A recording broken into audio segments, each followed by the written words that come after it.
Karnali academy of health science, Karnali, Nepal. Nepal का government medical college है ये। इस कॉलेज में आउट ऑफ नेपाल यानी इंडियन स्टूडेंट्स या फिर फॉरेन स्टूडेंट्स के लिए टोटल कितनी सीट है? इंडियन स्टूडेंट्स क्या नेपाल के गवर्नमेंट मेडिकल कॉलेज में एडमिशन ले सकते हैं नीट के बेसिस पर? फी स्ट्रक्चर कितना है, कैसे आपको अप्लाई करना है और मेडकविंग अब्रॉड टीम की ओर से कंप्लीट गाइडेंस आपको कैसे मिलेगी, एडमिशन में कैसे हेल्प करेगी हमारी टीम, कंप्लीट डिटेल इस छोटे से वीडियो में हम आप लोगों के साथ शेयर करेंगे। आप मेडकविंग अब्रॉड चैनल के साथ बने रहिए। चैनल पहली बार विजिट कर रहे हैं, आपने अभी तक इसको सब्सक्राइब नहीं किया तो इसको सब्सक्राइब जरूर कीजिए ताकि फ्यूचर के अपडेट्स आपको नॉन स्टॉप लगातार मिलते रहे। बात हो रही है Karnali academy of health science, जो कि करनाली नेपाल में है। नेपाल का ये गवर्नमेंट मेडिकल कॉलेज है।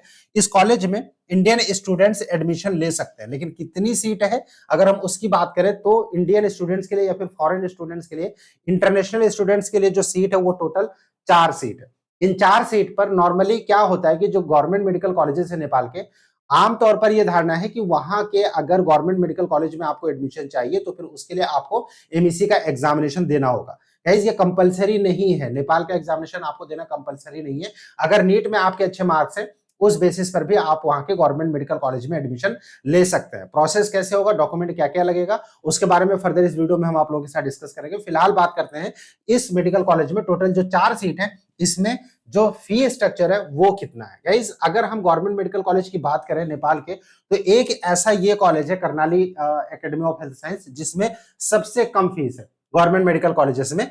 आउट ऑफ नेपाल स्टूडेंट्स के लिए यानी फॉरेनर के लिए यहाँ पर 45,95,720 रुपए ये टोटल फीस है, जिसमें से फर्स्ट ईयर आपकी इंस्टॉलमेंट जाती है 15 लाख की, सेकेंड ईयर 15 लाख की, थर्ड ईयर आपकी 7.5 लाख की और फोर्थ ईयर आपका 7,66,000 यानी 7.5 लाख का ये आपका जाता है। इसके अलावा फिफ्थ ईयर में कोई भी आपसे इंस्टॉलमेंट नहीं ली जाती ट्यूशन फीस में। लेकिन अगर हम हॉस्टल की बात करें तो हॉस्टल की जो एक्सपेंसेस आते हैं वो 4,000 पर मंथ हॉस्टल का, राइट। और उसके बाद जो फूडिंग का भी खर्चा आता है वो आपका 5,000 पर मंथ के हिसाब से आता है। कंप्लीट डिटेल यहाँ पर दी गई है, राइट। ये यानी ये हॉस्टल और बाकी जो मिसलेनियस एक्सपेंसेस है वो है, और जो ट्यूशन फीस है 45 लाख उसको छोड़ के, राइट। सो ये कंप्लीट फीस स्ट्रक्चर की बात हो गई। अब हम बात करें कि यहाँ पर जो एडमिशन प्रोसेस होता है, देखिए जितने भी मेडिकल कॉलेजेस नेपाल के हैं वो गवर्नमेंट मेडिकल कॉलेजेस अगर हैं तो उसमें जो एडमिशन होता है काउंसलिंग के थ्रू होता है। जो प्राइवेट मेडिकल कॉलेज है उसमें भी काउंसलिंग होती है और एमईसी की ओर से ये काउंसलिंग कंडक्ट होता है। इसका रजिस्ट्रेशन स्टार्ट होगा सितंबर अक्टूबर में, उस समय आपको ये फॉर्म भरना पड़ेगा। कोई भी अपडेट एमईसी के बारे में जब भी आएगा मेडकविंग की ओर से उसको अपडेट किया जाएगा। फिलहाल जब काउंसलिंग वहां पर होती है एडमिशन प्रोसेस, तो जो पहली राउंड की काउंसलिंग होती है यानी पहला स्टेज जो काउंसलिंग का होता है वो एमएससी में ऐसे कैंडिडेट जिन्होंने एग्जामिनेशन दिया है उनके लिए होता है। जो दूसरे स्टेज की काउंसलिंग होती है वो उनके लिए होता है जो जिन्होंने एमएससी का एग्जामिनेशन नहीं दिया, अपने अपने कंट्री में उन्होंने नेशनल लेवल का टेस्ट दिया हो, यानी इंडियन स्टूडेंट्स के लिए जिन्होंने नीट का एग्जाम दिया उनकी काउंसलिंग सेकंड स्टेज पे होती है, राइट।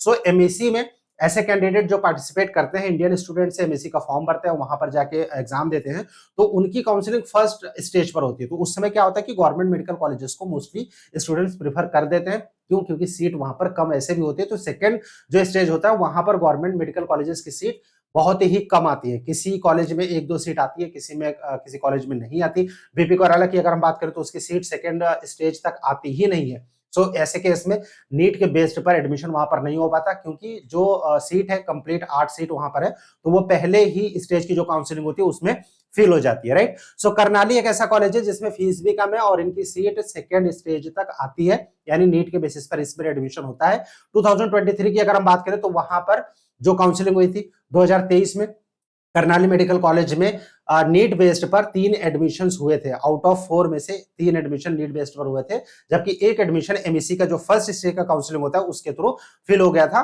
फॉरेन स्टूडेंट्स के लिए, राइट। सो यहाँ पर अगर हम डॉक्यूमेंट की बात करें तो डॉक्यूमेंट में आपका 10+2 का मार्कशीट और सर्टिफिकेट, क्लास 10th का marksheet certificate, passport size photograph और इसके अलावा नीट यूजी का जो आपका रिजल्ट है 2024 का और जो एडमिट कार्ड है वो लगेगा, प्लस पासपोर्ट, वोटर आईडी या फिर आधार कार्ड में से कोई भी एक डॉक्यूमेंट अगर है तो फिर वो आपका चलेगा वहां पर। अब बात आती है कि इसमें एप्लीकेशन कैसे करना है, कि इस मेडिकल कॉलेज में अगर आप चाहते हैं, राइट, और इस फीस में अगर आप एमबीबीएस करना चाहते हैं या फिर वहां के किसी दूसरे गवर्नमेंट मेडिकल कॉलेज में अगर आप एडमिशन चाहते हैं या प्राइवेट मेडिकल कॉलेज में एडमिशन चाहते हैं, तो मेडकविंग अब्रॉड की टीम कैसे आपको हेल्प करेगी, उसके लिए आपको अप्लाई करना पड़ेगा मेडकविंग का जो काउंसलिंग गाइडेंस कोर्स है, एडमिशन गाइडेंस कोर्स है उसके लिए, जिसका लिंक वीडियो के डिस्क्रिप्शन में है, गूगल फॉर्म है, आप वहां से सिंपली इसको अप्लाई कीजिए। हमारी टीम आपको गाइड करेगी नेपाल में एमबीबीएस एडमिशन के लिए। आपका कोई क्वेश्चन होता है, कुछ पूछना चाहते हैं, कोई क्वेरी है, व्हाट्सएप अभी नंबर शो हो रहा है व्हाट्सएप का स्क्रीन पर, इस नंबर पर आप हमें व्हाट्सएप कर सकते हैं या फिर कॉल भी कर सकते हैं। नेक्स्ट के वीडियो में जो दूसरे मेडिकल कॉलेजेस हैं, आर्मी कॉलेज जो वहाँ का है, जो कि गवर्नमेंट मेडिकल कॉलेज है, उसके बारे में कंप्लीट डिटेल प्लस जो दूसरे मेडिकल कॉलेजेस हैं गवर्नमेंट के, उनके बारे में fees structure plus admission process के बारे में कंप्लीट डिटेल डिस्कस करेंगे। आप मेडिकल विंग अब्रॉड के साथ बने रहिए, चैनल को सब्सक्राइब जरूर कीजिएगा ताकि फ्यूचर के अपडेट्स आपको नॉन स्टॉप लगातार मिलते रहे। Thank you for watching medical wing abroad. Thank you so much.